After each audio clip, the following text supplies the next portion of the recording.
As Minister Delil was saying here in South Africa, we recorded 10.5 million tourists who came into our country. በደቡብ አፍሪካ ምድር ለወራት ሲብላላ የነበረው ጸረ ስደተኞች ጥላቻ አሁን ወደ ከፋና ወደማይመለስበት አስፈሪ ምዕራፍ ተሸጋግሯል። አፍሪካውያን ወንድሞቻቸውንና እህቶቻቸውን ከሀገራችን ውጡ በማለት በመላው ደቡብ አፍሪካ የሚካሄደውን ጸረ ስደተኞች ንቅናቄ በግንባር ቀደምትነት ሲመሩ ከነበሩት ቁልፍ ግለሰቦች አንዱ የሆነው አንድሌ ሶምጋዳ ባልታወቁ የታጠቁ ኃይሎች በጥይት ተደብድቦ መገደሉን ተከትሎ በሀገሪቱ የሚኖሩ በሚሊዮን የሚቆጠሩ ስደተኞች ሕይወት አሁን በከፍተኛ የስጋት አውሎ ንፋስ ውስጥ ወድቋል። ይህንን ጉዳይና ሌሎችም ይህ ጉዳይ በመከሰቱ ምክንያት እየተፈጠሩ ያሉ ምስቅልቅሎችን በዛሬው መሰናዷችን እናነሳለን። እስከ መጨረሻው ድረስ አብራችሁን ዝለቁ። ይህ ግድያ ተራ የወንጀል ክስተት ሳይሆን ቀድሞውንም በሳር ቅጠሉ ሰበብ ይነድ የነበረውን የጥላቻ እሳት ነዳጅ ያርከፈከፈበትና በመላው ሀገሪቱ የሚገኙ ስደተኞችን ሰላም የነሳበት ክስተት ሆኗል። የዚህ አደገኛ ተቃውሞና ግጭት ማዕከል በሆነው በጋውቴንግ ግዛት ውስጥ የሚንቀሳቀሰውንና ማርች ኤንድ ማርች በመባል የሚታወቀውን ጸረ ስደተኛ ስብስብ በዋና አስተባባሪነት ይመራ የነበረው አንድሌ ሶምጋዳ ባለፈው ሳምንት ከሚኖርበት ቤት አቅራቢያ በደረሰበት አስደንጋጭ የጥይት ሩምታ ቆስሎ ነበር። ለቀናት በሞትና በሕይወት መካከል ሆስፒታል ውስጥ ሲታገል ከቆየ በኋላ በመጨረሻም ሕይወቱ ማለፉ ተረጋግጧል። ይህንን ተከትሎ የቡድኑ አባላት ግድያውን ሆን ተብሎ የተፈጸመ የተቀናጀ የፖለቲካ ግድያ ነው በማለት እየጮሁ ይገኛሉ። ግድያው ስደተኞች በሀገሪቱ ውስጥ የሚካሄዱትን ህገወጥ የንግድ እንቅስቃሴና ዝርፊያ ለማስቀጠል ሲሉ የፈጸሙት የበቀል እርምጃ ነው ሲሉም ይከሳሉ። የቡድኑ ሌሎች መሪዎችም ተከታታይ የሞት ማስፈራሪያዎች እየደረሰባቸው እንደሆነ በመግለጽ የጸረ ስደተኛ ዘመቻው ከቀድሞ በበለጠ ሁኔታ በመላው ደቡብ አፍሪካ ተጠናክሮ እንዲቀጥልና በቀልን እንደሚወጡ ዝተዋል። ምንም እንኳን የደቡብ አፍሪካ ፖሊስ ግድያውን ለመመርመር ልዩ የባለሙያ ቡድን አዋቅር ያለው ቢልም እስካሁን ድረስ የጥቃቱን ትክክለኛ መንስኤና ፈጻሚዎቹን ለይቶ ማወቅ አልተቻለም። ይህ የፖሊስ ዝምታና መዘግየት ደግሞ በጸረ ስደተኛ ቡድኑ አባላት ዘንድ ቁጣውን ይበልጥ እንዲገነፍል አድርጎታል። ይህ በእንዲህ እንዳለ የሶምጋዳ መሞት በሀገሪቱ የሚኖሩ ስደተኞችን በተለይም ደግሞ በንግድ ስራ ላይ የተሰማሩትንና ቁጥራቸው ቀላል የማይባለውን ኢትዮጵያውያን ስደተኞች የበለጠ ለከፋ አደጋ አጋልጧቸዋል። ባለፈው ወራት ብቻ በርካታ ኢትዮጵያውያን ስደተኞች በዚሁ ጥላቻ በተሞላበት ጥቃት ሕይወታቸውን ያጡ ሲሆን አሁን ግን ሁኔታው ከመቼውም ጊዜ በላይ አስፈሪ ሆኗል። የጸረ ስደተኛ ቡድኑ አባላት በቡድን በመደራጀት የኢሚግሬሽን ተቆጣጣሪዎች መስለው በመቅረብና የውጭ ዜጎችን በማስፈራራት ከሀገሪቱ እንዲወጡ ጫና እያደረጉ ይገኛሉ። ሌላው ቀርቶ ባለፈው ማክሰኞ ዕለት ተራ የሆኑ የቡድኑ አባላት የኢሚግሬሽን መታወቂያ በመያዝ የውጭ ዜጎችን ሲያሳድዱ በቁጥጥር ስር ውለዋል።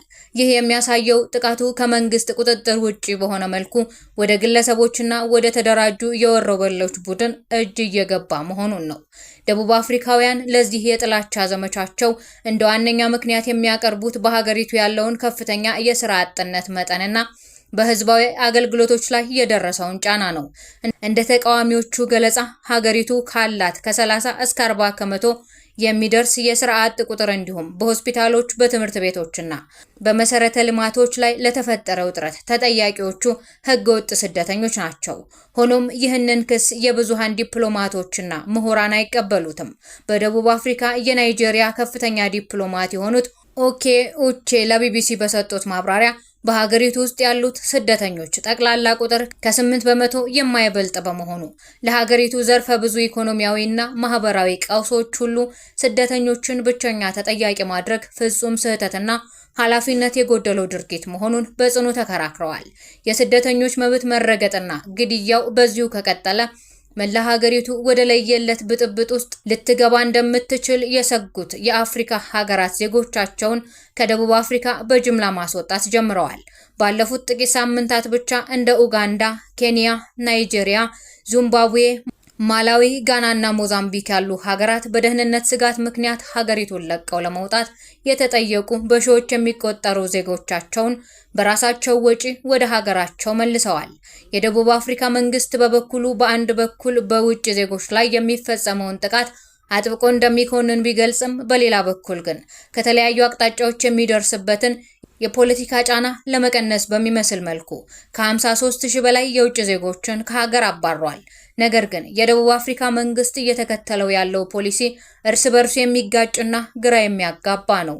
በአንድ በኩል ከ53,000 በላይ ስደተኞችን እያባረረና ከፍተኛ ቁጥጥር እያደረገ ባለበት በዚህ አስቸጋሪ ወቅት በሌላ በኩል ደግሞ የኬንያ፣ ታንዛኒያ፣ ሩዋንዳ፣ አንጎላ፣ ቦትስዋና፣ ዚምባብዌ፣ ዛምቢያ፣ ሌሴቶ፣ ሞዛምቢክ፣ ማላዊ፣ ሞሪሸስ፣ ሲሸልስ፣ ቤኒን፣ ጋቦን፣ ኮሞሮስ፣ አይቮሪ ኮስት፣ ኬፕ ቨርዴ፣ ጊኒ፣ ማዳጋስካር፣ አልጄሪያ እና ቱኒዚያን ጨምሮ የ22 የአፍሪካ ሀገራት ዜጎች ያለ ቪዛ እስከ 90 ቀናት ድረስ ወደ ደቡብ አፍሪካ መግባትና መቆየት የሚችሉበትን አዲስ መመሪያ ይፋ አድርጓል። ይህ መመሪያ በመሬት ላይ ካለው አስፈሪ እውነታ ጋር ፍጹም የማይጣጣም መሆኑ በብዙዎች ዘንድ ጥያቄን አስነስቷል። ይህንን ተቃርኖ በደቡብ አፍሪካ የሚፈጸመውን ሰብአዊ መብት ረገጣ ተከትሎ ታዋቂው ፓን አፍሪካዊ ምሁር ፕሮፌሰር ፒኤልኦ ሉሙምባ በመላው አፍሪካ የሚገኙ መሪዎች በደቡብ አፍሪካ ላይ ጠንካራና የማያወላውል ዲፕሎማሲያዊ እርምጃ እንዲወስዱ አስቸኳይ ጥሪ አቅርበዋል። ፕሮፌሰር ሉሙምባ በኡጋንዳ መዲና ካምፓላ ባደረጉት ንግግር የደቡብ አፍሪካ ዜጎች ሌሎችን አፍሪካውያንን ማዋረድና ማሳነስ የዘወትር ተግባራቸው ባደረጉበት በዚህ ወቅት የአፍሪካ መሪዎች ጸጥታን መምረጣቸው ታሪካዊ ስህተት መሆኑን ገልጸው ድርጊቱን አውግዘውታል። ሉሙምባ ባቀረቡት ጠንካራ የውሳኔ ሀሳብ መሰረት ሁሉም የአፍሪካ መንግስታት በደቡብ አፍሪካ የሚገኙ አምባሳደሮቻቸውን በአስቸኳይ ለምክክር መጥራት አለባቸው። እንዲሁም በየሀገራቸው የሚገኙ የደቡብ አፍሪካ አምባሳደሮች ሀገራቸው እየሄደችበት ያለውን አስፈሪ መንገድ እንድታስተካክል መመሪያ ለመቀበል ወደ ፕሪቶሪያ እንዲመለሱ መጠየቅ ይኖርባቸዋል በማለት ፕሮፌሰሩ ንግግራቸውን ሲያጠቃልሉም ደቡብ አፍሪካ ለአፍሪካ አንድነት አደጋ በመሆኗ መልካም ፈቃድ ያላቸው አፍሪካውያን ሁሉ ሊቃወሟት ይገባል በማለት በአጽንኦት አሳስበዋል። ደቡብ አፍሪካ በአፓርታይድ ቀንበር ስር በነበረችበት የጨለማ ዘመን ነፃነቷን እንድታገኝ ደምና አጥንታቸውን የገበሩላት የአፍሪካ ሀገራት ዛሬ በገዛ ልጆቿ ጥላቻና ጥይት እየተገደሉ መሆናቸው የታሪክ ትልቅ ምጸት ሆኗል። የአንድሌ ሶምጋዳ ግድያ የፈጠረው ቁጣና መንግስት እየተከተለው ያለው እርስ በርሱ የሚጋጭ መመሪያ የሀገሪቱን የወደፊት ዕጣ ፈንታ ብቻ ሳይሆን የመላው አፍሪካ አንድነትን በከፍተኛ አደጋ ላይ ጥሎታል።